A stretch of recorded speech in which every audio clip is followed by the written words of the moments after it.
The more you work in tech, the less you trust it. That sounds cynical, maybe paradoxical, but it's actually wisdom. Experienced engineers know things that casual users don't, things that would make anyone more cautious. So is this paranoia or informed caution? And how do you balance skepticism while staying current? That's the topic on today's Tech Thaumaturge. When I first started in tech, I was optimistic about everything. New platforms were exciting, data collection seemed harmless, don't be evil sounded like a genuine corporate value. Years later, after seeing how the sausage gets made, my perspective has shifted quite a bit. Not to cynicism, I still love the industry and the genuine good it creates, but to realism. I've seen enough to know that trust should be earned, not given. This isn't about discouraging you from learning new tools or adopting new technologies. It's about adopting them with eyes wide open. Let's talk about why experienced engineers are skeptical. When you build systems, you see how fragile they can be. You know that security is often an afterthought. You've seen companies launch first and patch later.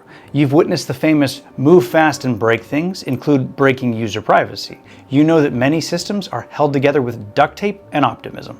Data is the real product. You understand that free services aren't free. You've seen how user data gets collected, analyzed, and sold, and sometimes leaked. You know that privacy policies are written to protect companies, not users. Incentives drive behavior. You've watched companies prioritize growth over safety, engagement over well-being, profit over ethics, not because the people are evil, but because the incentive structures reward certain outcomes. The old adage of trust but verify. This doesn't mean avoid all technology. That's not realistic, and it would mean missing out on some genuine benefits. Before using a new service, ask these questions. What data does it collect? What's the business model? If a product is free, you're probably the product. What's the company's track record on security and privacy? What happens to your data if the company gets acquired or goes under? Before trusting a new tool, has it been around long enough to provide reliability? What do people who've used it extensively say? Not launch day reviews, 6-month reviews. What are some failure modes? Everything fails eventually. Here are some examples of healthy skepticism. What healthy distrust looks like in practice is two-factor authentication everywhere, because you know password databases get breached constantly. Unique passwords for every service, because you know that credential stuffing is real and common. Assuming your data is already compromised, because statistically it probably is. Reading permission requests. Why does a flashlight app need access to your contacts? Being wary of revolutionary claims, because you've seen 100 game changers that change nothing, and world's firsts that were nothing more than makeup on a pig.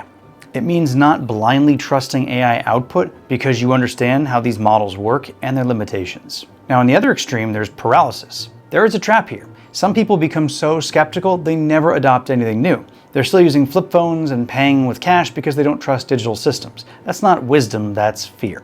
The goal isn't to avoid technology, it's to engage with it consciously. New tools can genuinely improve your life and your career. AI can genuinely make you more productive. The question is always, what are the trade-offs, and am I okay with those trade-offs? Healthy distrust means learning new tools but understanding their limitations, using convenient services but limiting or anonymizing what data you share, adopting AI tools but verifying their output, staying current while not chasing every trend.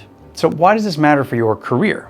Ironically, this skeptical mindset makes you more valuable, not less.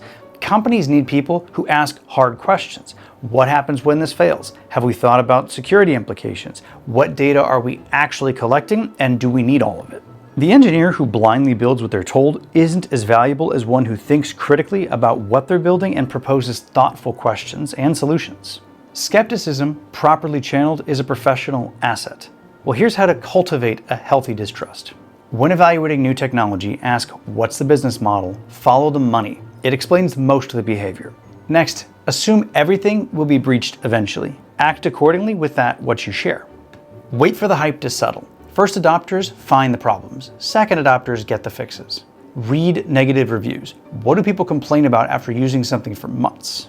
Keep learning, but keep questioning. Curiosity and skepticism aren't opposites. The more you know about how technology works, the more carefully you'll use it. That's not paranoia, that's wisdom earned through experience. Healthy distrust doesn't mean rejecting technology, it means engaging with it thoughtfully. Trust, but verify. Adopt, but understand the trade-offs. Stay current, but stay cautious.